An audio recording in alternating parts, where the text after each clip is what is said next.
la victoria de Donald Trump en los Estados Unidos. ¿Sorprendió? De acuerdo a lo que se preveía en las encuestas, sí, fue contundente, avasallador el triunfo de Donald Trump, pero para eso lo hemos invitado a periodista y analista político, como es Claudio Fantini. La verdad que un gusto enorme tenerte de nuevo acá, Claudio, bienvenido, gracias. Hola, Fernando, no, muchas gracias por la invitación, un gusto muy grande estar acá. Un placer siempre escucharte y sobre todo cuando analizás temas, escenarios internacionales, también de la política nacional. Pero en este caso, varias preguntas que te quiero hacer para que me cuentes un poco a ver qué estás viendo. Lo primero es, ¿por qué ganó Donald Trump? Yo creo que hay razones norteamericanas, puramente norteamericanas, y otras que tienen que ver con una etapa patológica de la historia, ya a nivel global, ¿no? Yo hace ya muchos años, varios años, publiqué un libro llamado Abadón, y el subtítulo es La desglobalización y los monstruos que se incuban en las grietas, donde empiezo a visualizar un fenómeno que empieza a supurar la política a nivel mundial, ¿no? Se ven las democracias, porque en las dictaduras no se ven los movimientos de la sociedad, los deseos de la sociedad, salvo cuando se levantan en rebelión. Ahí empiezo a analizar lo que hoy claramente se ve como un ataque al globalismo, ¿no? Un retroceso a los nacionalismos cerrados y el surgimiento de liderazgos con el rasgo de ser impresentables. O sea, lo que antes a un político lo invalidaba o por lo menos le restaba competitividad, en este tiempo patológico tiene el efecto contrario, los potencia. Más impresentable sos, más chance tenés de competir exitosamente y de llegar al poder. Ese es un rasgo. El caso de Donald Trump, por ejemplo, para ver cómo se alteran los parámetros normales. En el caso de los Estados Unidos, jamás, por la tradición que se remonta prácticamente a los cuáqueros y puritanos que llegaron en el Mayflower a las tierras americanas y ahí empezaron a crear las colonias que luego serían los Estados Unidos, la cuestión de la ética y la moral de un político. Si un político engañaba a la esposa, por ejemplo, bueno, estaba hasta el dicho popular norteamericano. Si un político engaña a la mujer, ¿por qué no va a engañar al pueblo? Hasta había razonamientos que asociaban esa mirada de las sociedades.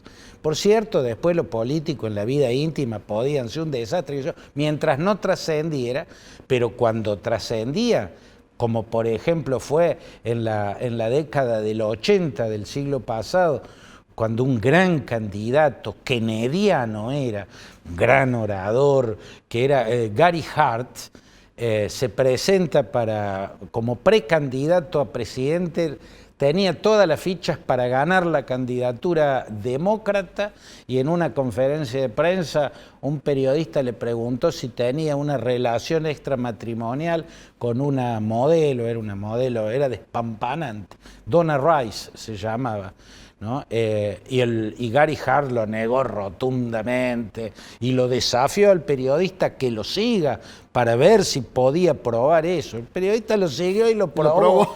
¿No? Y se cayó la candidatura, terminó siendo Michael Dukakis, era el gobernador de Massachusetts. Sí. Perdieron alevosamente la elección, ¿no? Entonces hasta un candidato que tenía encandilado a todo el mundo terminó cayendo porque le descubrieron una infidelidad a la mujer, ¿no? El tema de la moral siempre tuvo un peso muy grande, la moral personal, la moral familiar. Bueno, Donald Trump llega con casi 100 procesos judiciales y denuncias, muchas de ellas son por abuso sexual, acoso sexuales, pagos a prostitutas, muchos por delitos empresariales, muchos otros por delitos políticos, nada menos que haber intentado un fraude sobre la marcha del escrutinio, como cuando lo llamó al secretario de Estado del Estado de Georgia, a Brad Raffensperger, un conservador y trampista, y sin embargo el tipo tuvo la dignidad de decir, no puedo inventar un número, ¿no? Y hizo conocer la grabación, porque tomó la precaución de grabar el llamado del presidente, y el mundo pudo escuchar a Donald Trump diciéndole a Raffensperger que sacara de donde sea los 11.780 votos que le faltaban para quedarse con los electores de Georgia, ¿no? Y que luego nada menos que un intento de golpe de Estado que dejó 5 muertos en el Capitolio. O sea, son estropicios gigantes. Cosas que para cualquier candidato significarían no solamente perder la elección, sino el fin de la carrera política. Absolutamente, si no termina preso. Claro. Si no terminar preso. Y aún así gana. Y aún así gana, y gana mejor que la primera vez, que sacó 3 millones menos en el voto directo, en el voto de los ciudadanos, y ganó por muy poco en el colegio electoral. Ahora ganó ampliamente en el colegio electoral y ampliamente en el voto directo. Bueno, yo creo que tiene que ver, tengo mis hipótesis al respecto, las desarrollo en ese libro que citaba, con un fenómeno global, un fenómeno de este momento de la historia, pero también tiene que ver con algo puramente norteamericano, el Partido Demócrata, que entre el gobierno de Woodrow Wilson en la segunda década del siglo XX hasta el de Jimmy Carter, siempre mejoró la vida de los workers, ¿no? De la clase media, esa oceánica clase media norteamericana. Siempre los asalariados terminaban ganando en poder adquisitivo, mejorando su situación, teniendo más servicios a los que acceder en materia de salud, de lo que sea.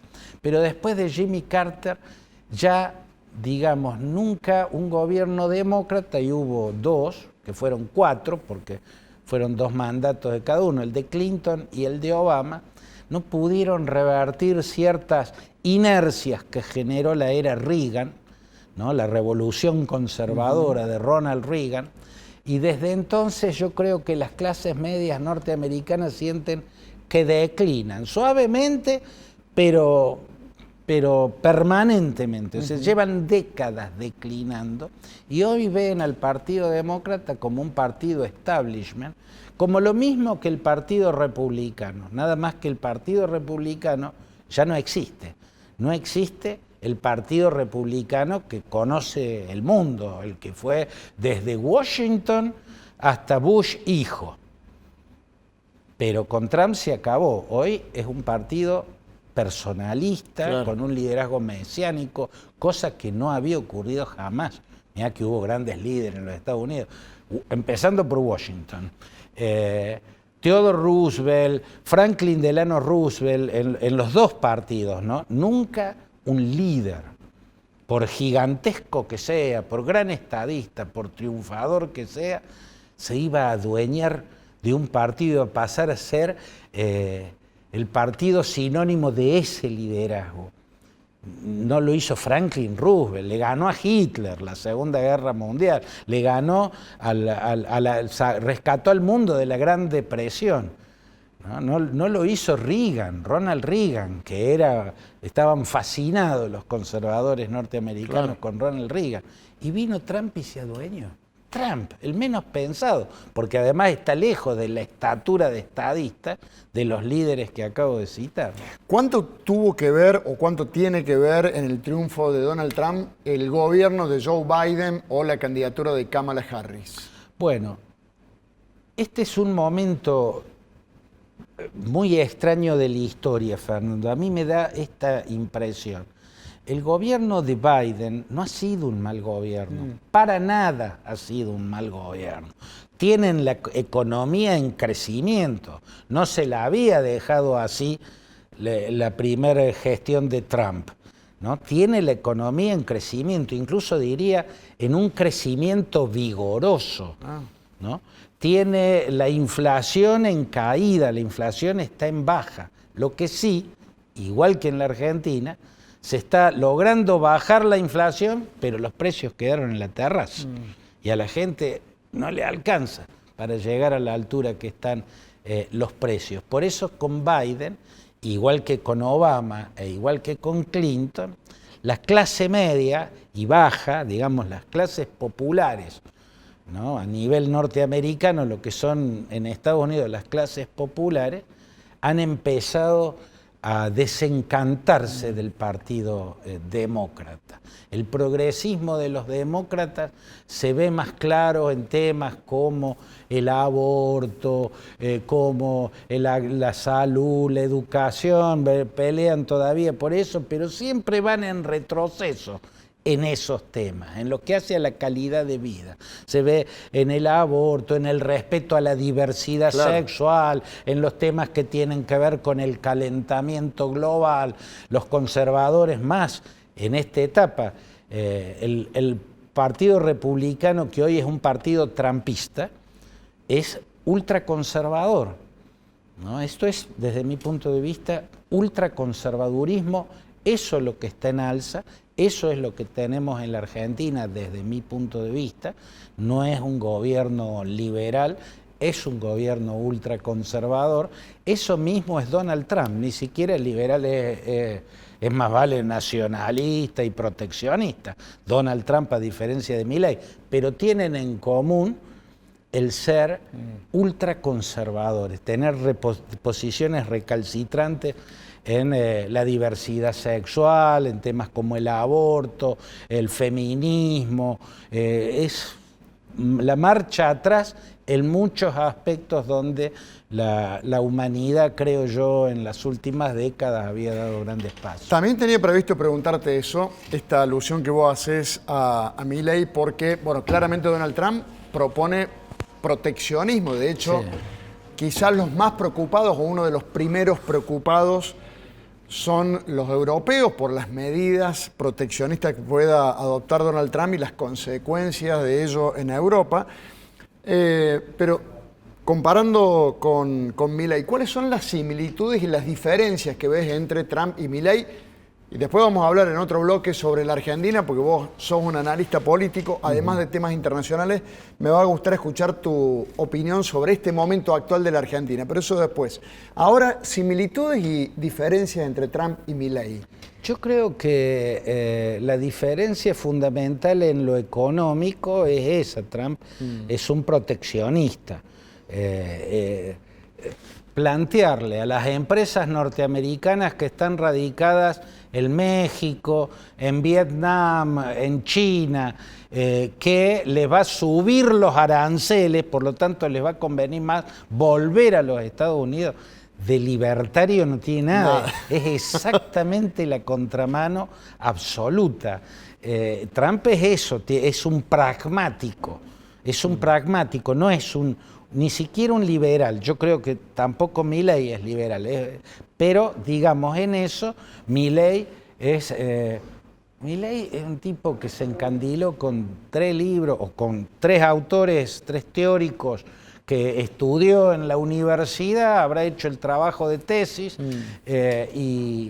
y los convirtió, es una suerte de fundamentalista. El fundamentalismo es convertir el fundamento de una religión en programa de gobierno.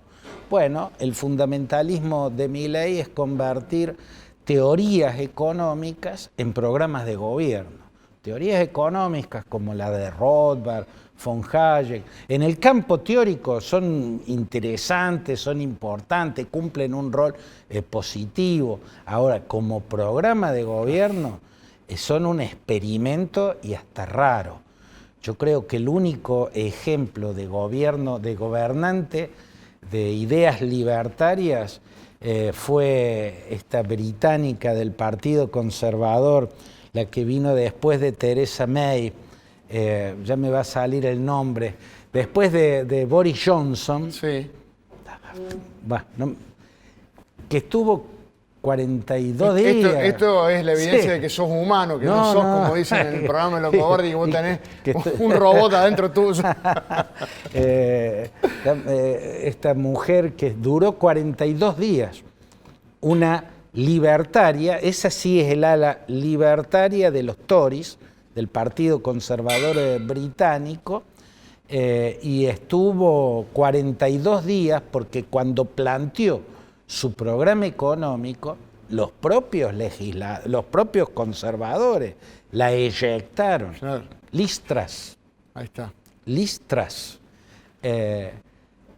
porque había planteado un programa que el propio Partido Conservador Británico, que está muy radicalizado hace tiempo, ya no es el partido de Winston Churchill, se parece más al de los tiempos de Margaret Thatcher, ¿no? Con ejemplos de esas radicalizaciones como la de Boris Johnson, que llevó a esta deriva de sacar a Gran Bretaña de la Unión Europea, y ahí están arrepintiéndose de haber seguido semejante idea peregrina. Bueno, el único gobierno libertario fue de Liz Truss, duró 42 días y los propios conservadores británicos la sacaron de una oreja. Es que no es mucho. Por experimentar. Bueno, nosotros estamos haciendo ese experimento. Bueno, yo te voy a pedir que volvamos un poco más sobre Argentina y sobre el gobierno de Milei. Me gustaría preguntarte por el escenario que estás viendo ya a nivel mundial, porque no es fácil lo que está pasando. No le va a resultar fácil a Donald Trump, me parece, pero no es poca cosa lo que está pasando con Medio Oriente, con Rusia y Ucrania, también lo que está pasando entre China y Taiwán. O sea, es un escenario mundial complicado, creo. El mundo siempre estuvo en guerras, pero ¿qué estás viendo? Y sobre todo esta posibilidad de que se acabe la guerra entre Ucrania y Rusia. Yo no sé si eso va a ocurrir, donde se sabe que Zelensky y Trump no se llevan bien, se sabe que Trump no quiere saber más nada con la OTAN, se sabe de los diálogos de Donald Trump con Putin, y yo no sé si no va a terminar pasando o terminará intentando Donald Trump que Ucrania acepte perder una parte del territorio para que se acabe la guerra, como pasó antes de la Guerra Mundial con Checoslovaquia. Totalmente. Cosa que aceptaron los alemanes, aceptaron los rusos, aceptaron varios de los países que después... Y después no terminó la guerra. Y no terminó la guerra. Y acá, Fernando, si uno seguía por la relación fuerte, porque además hay una identificación, el modelo ideológico de Trump está más cerca de Vladimir Putin que de la tradición del Partido Republicano.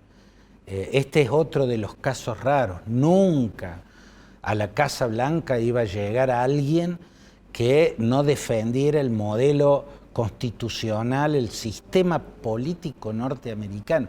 Jamás. ¿No? La democracia norteamericana nació con los Estados Unidos, nació el Independence Day, ¿no? Incluso tiene raíces que van hasta el fondo mismo de la historia, allá por el siglo XVII, cuando empezaron a funcionar las asambleas legislativas en las 13 colonias de lo que era la Nueva Inglaterra. Nunca iba a llegar alguien al poder que no tuviese una consubstanciación total con ese sistema, alguien que cuestionara ese sistema. Donald Trump llegó al poder cuestionando ese sistema, elogiando y poniendo como ejemplo la autocracia de Vladimir Putin, el sistema ruso, que es culturalmente zarista, el poder en las manos de una persona, y la Duma y el Poder Judicial, sí, pero por allá abajo. Obvio. Arriba está el zar, arriba está el zar. Esa es una de las realidades. Digamos que si todo sale como lo ha venido insinuando Trump, yo no descarto sorprenderme y que aparezca un Trump nuevo, ¿no? Que en vez de ser un Trump recargado, sea un Trump suavizado. Nada hace pensar eso. Parece que viene por la revancha. Claro, cuando intentó un golpe de Estado y fracasó, pasó 4 años en el llano, pero nunca esbozó nada que se parezca a una autocrítica de lo que fue aquel 6 de enero trágico, cuando lanzó turbas sobre el Capitolio. nunca hizo nada que se parezca a una autocrítica. Pero bueno, pongamos que exista la posibilidad de un Trump que se haya replanteado, que siguió siendo duro porque es lo que cotiza electoralmente, ser un impresentable, decir barbaridades, insultar, acusar al otro de lo que no es, decir que Kamala Harris es comunista. Podés decirle que es medio inútil como vicepresidenta, que no hizo nada relevante, pero además comunista, es absurdo. Bueno, con esos latiguillos puede que haya llegado, pero si lo que viene es un Trump recargado, bueno, es un Trump que a la paz la va a buscar cortándole el suministro a Ucrania. Sin las municiones y los armamentos norteamericanos no va a poder seguir resistiendo al ejército invasor. Ucrania es un país invadido. ¿Cuál es la paz que le va a dar Trump a Ucrania? Claro, quitarle el apoyo, claro, y obligarlo a capitular, ¿no? O sea, le va a dar un premio a Rusia, a Putin, por haber invadido a esta altura de la historia, expandir territorialmente un país a costa del vecino. ¿Va a premiar eso? Y si premia eso, ¿qué lo hace pensar que Putin después no va a ir por Moldavia, por ejemplo? ¿No? Donde tiene la puerta de entrada en el Transdniester, que se llama, que es la zona donde están los rusófonos, ¿no? ¿Qué lo hace pensar que después de Moldavia no va a ir por Lituania? Si Estados Unidos se sale de la OTAN, lo cual es increíble, ¿no? Parece que estamos viendo una película de ciencia ficción. Estados Unidos es el creador de la OTAN. Hoy el tema es si Estados Unidos va a seguir o si se va. Si Estados Unidos se va de la OTAN, ¿cómo se van a defender los países bálticos, Finlandia, Suecia, los que han entrado ahora en última instancia de la gigantesca Rusia? Y sobre todo, por ejemplo, si yo soy Trump y estoy anunciando que si llego a la presidencia se acaban las guerras, porque Estados Unidos no se va a meter más en una. Esa es cosa de demócratas, porque incluso llegaron a convertir en verdad histórica que los demócratas hacen la guerra y que los republicanos son pacifistas, lo cual está bien. Roosevelt, Johnson, pero Roosevelt con la Primera Guerra Mundial, Johnson con la Guerra de Vietnam, sí, pésimo, ¿no? Hizo la Guerra de Vietnam un demócrata, la solucionó un republicano, Nixon. Pero Ronald Reagan invadió Grenada, Ronald Reagan financió a los contra-nicaragüenses. Bush padre liberó Kuwait porque se metió en esa guerra, porque no dejó solo al país invadido frente al agresor poderoso que era la Irak de Saddam Hussein. Bush hijo se metió de nuevo ahí ya al vicio, y después también en Afganistán, y eran republicanos, ¿no? Pero en fin, si yo hoy, candidato, yo soy Trump, le estoy avisando a Xi Jinping que si llego yo, Estados Unidos no se mete más en ninguna guerra. Si vos sos Xi Jinping... Estaría así. Claro, decir, bueno, ese era el dato que nos faltaba para invadir Taiwán. Ya está, no hay nadie que se resista.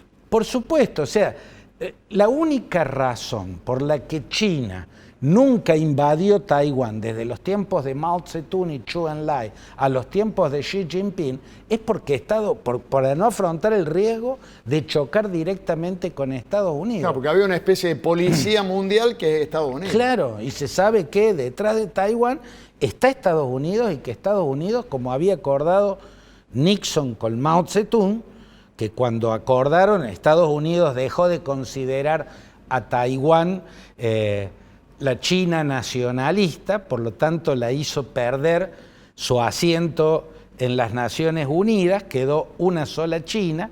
Estados Unidos pasó, por el acuerdo de Nixon o de Kissinger con Zhou Enlai, pasó a considerar a Taiwán provincia china en rebeldía, pero el acuerdo era, está bien, es provincia china en rebeldía, le sacamos el asiento en las Naciones Unidas, pero no se te ocurra cruzar el estrecho e invadirla. Porque ahí me meto de nuevo. Porque ahí me meto de nuevo.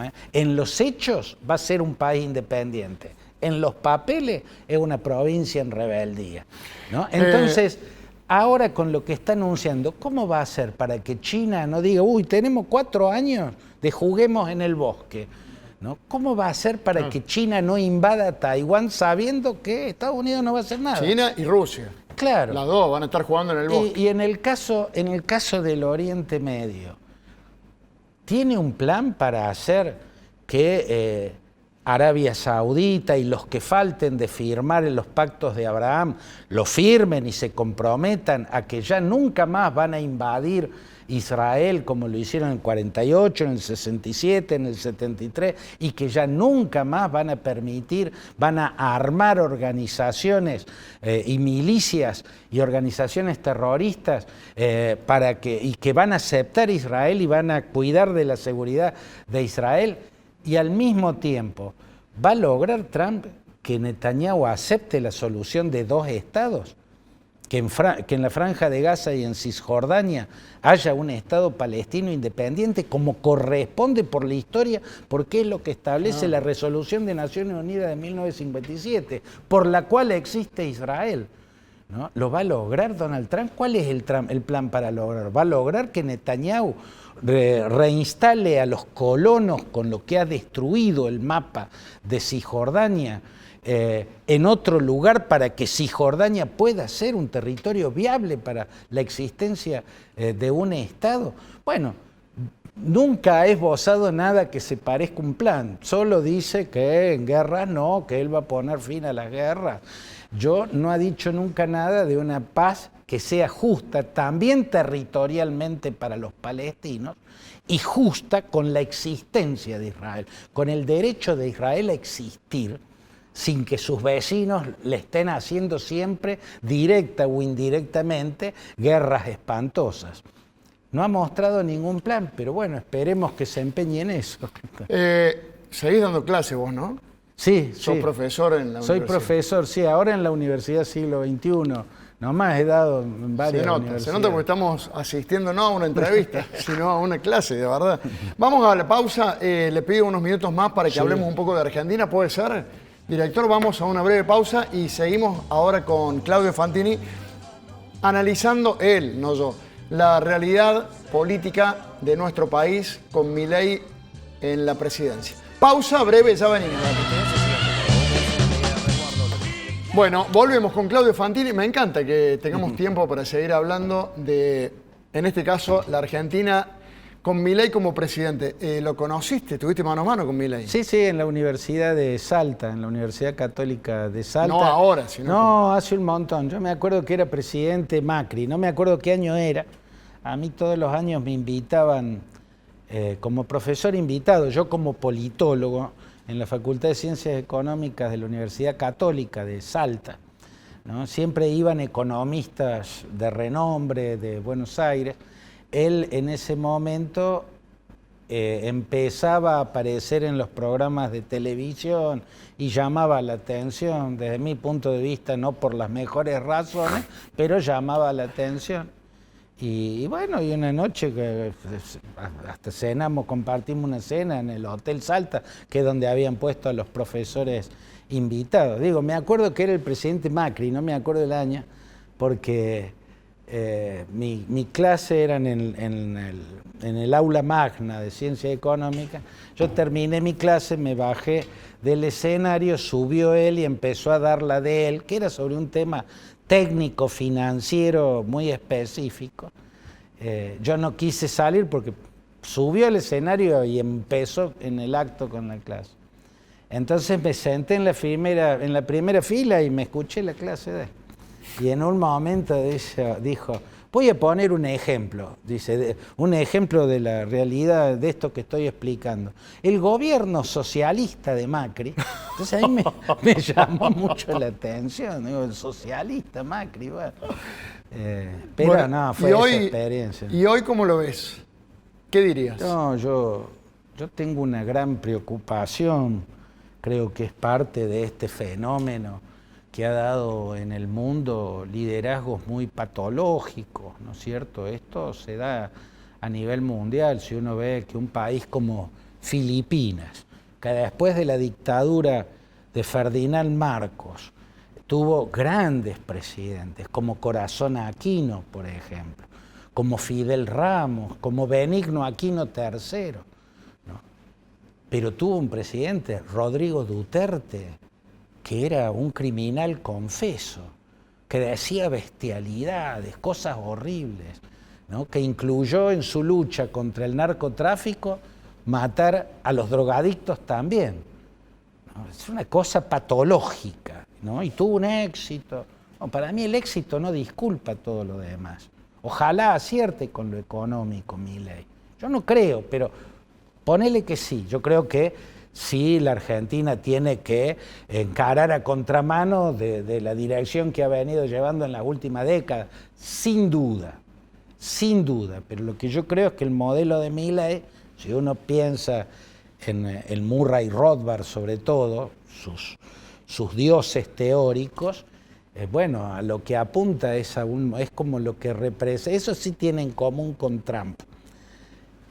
Y en Trump hasta lo tiene ejemplificado con Elon Musk al lado, el lugar que está tomando Elon Musk.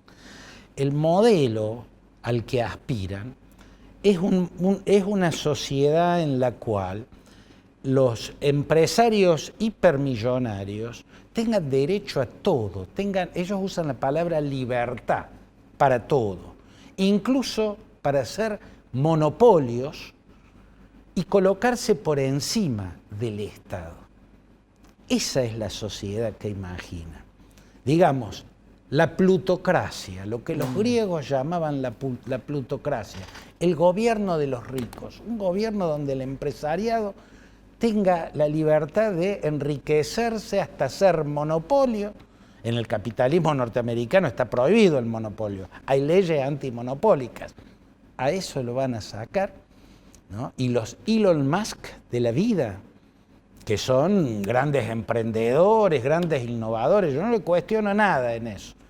Lo que cuestiono es si eso te da derecho a estar por sobre el Estado. Diera la sensación de que Milei nos está diciendo: pídanme que yo les solucione los problemas económicos, no me pidan institucionalidad, no me pidan república. Es una de las sensaciones que te deja Milei, ¿no? Claro, ¿cómo no le vas a pedir institucionalidad? Claro, ¿cómo no le va a pedir institucionalidad? Es absurdo. Vamos a suponer, yo tengo esa preocupación, para mí Milei no es liberal, es ultraconservador, y son cosas diferentes,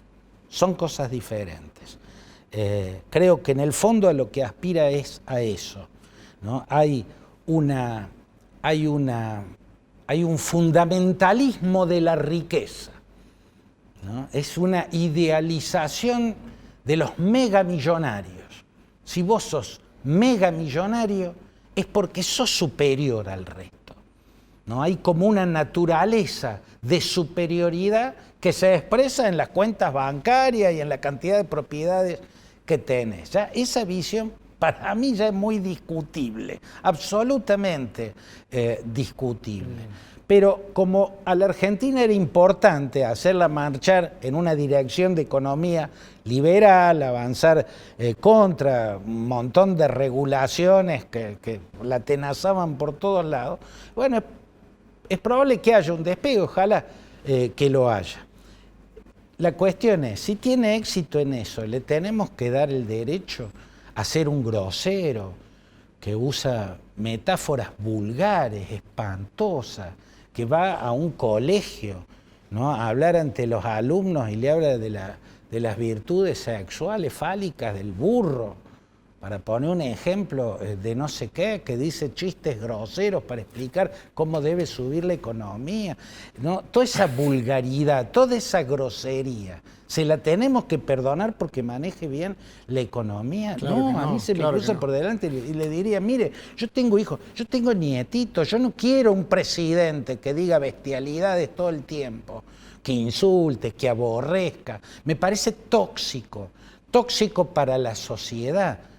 aunque sea un éxito rotundo en materia de economía. ¿Qué tiene que ver una O sea, cosa hay una con la cuestión otra? de formas. Absoluta, no es superficial la forma, No, hacen al no es fondo. anecdótico. Es más, para mí, que un presidente se exprese de ese modo no es una cuestión de forma, es una cuestión de fondo. Sí, sí. ¿No? Coincido. Él tiene una visibilidad que le da un rol docente, quieras o no. Vos tenés una audiencia que te está escuchando. Es como un profesor en la universidad. ¿Vos le permitís a un profesor de la escuela de tus hijitos que diga groserías, que ponga metáforas vulgares, que diga cosas pornográficas? ¿Vos le permitís eso? Porque el profesor, no, señorita, le decís a la maestra o al profe. Usted tiene la responsabilidad de esa audiencia que son sus alumnos, asúmala. ¿No? Le permitís a un sacerdote o a un rabino que destile odio desde el altar. No, no se lo vas a permitir de ningún modo. Entonces, ¿por qué le vas a permitir a un presidente que tiene como auditorio, ¿no? a una sociedad entera, incluidos los niños, que hable de una forma tan espantosa? Ahora, Claudia, a pesar de eso, a pesar de las de los pocos cuidados por la forma, a pesar de la poca institucionalidad y a pesar de todas las batallas que da diariamente, ahora contra el correo, antes o ahora también contra aerolíneas, las universidades, y a pesar de tamaño ajuste, licuadora, motosierra y todo lo que sigue, sin embargo, sigue teniendo mucha adhesión popular. ¿Cómo se explica? Bueno,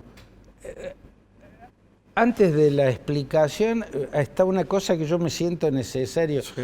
Cristina Kirchner tuvo la popularidad por el cielo y yo en ningún momento dejé de criticarle todo lo que consideraba que debía criticarle. Está buenísimo. ¿No? Terminaba de ganar una elección y el primer artículo mío le cuestioné que tal discurso tal cosa, que tal otro discurso.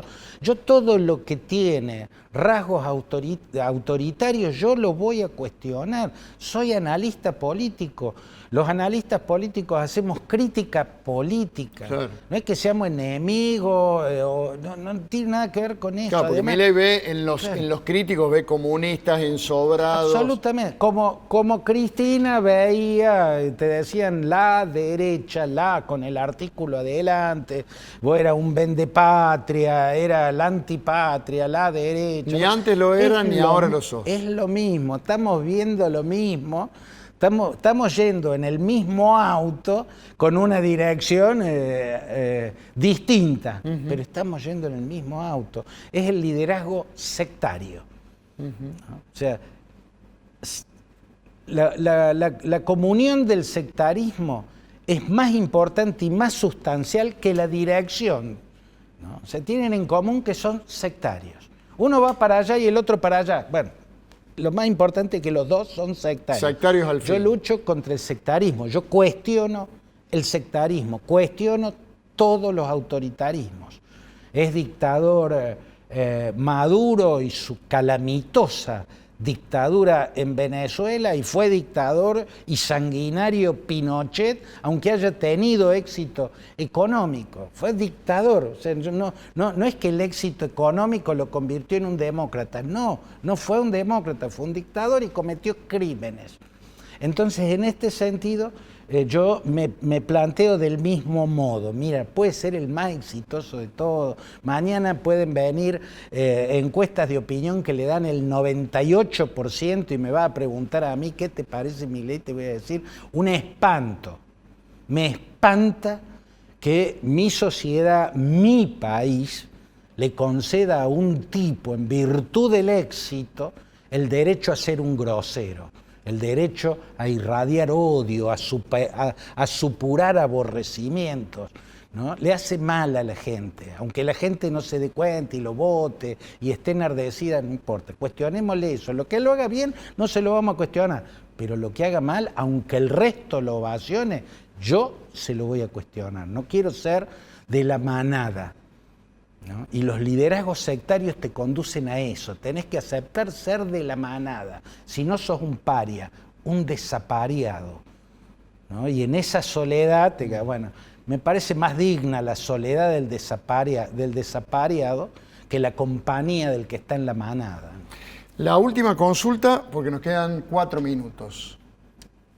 ¿Qué estás viendo que pasa en el sistema de partidos políticos en la Argentina?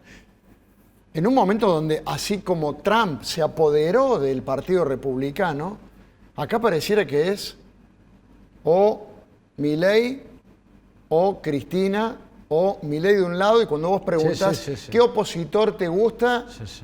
el primero que figura en la lista es nadie.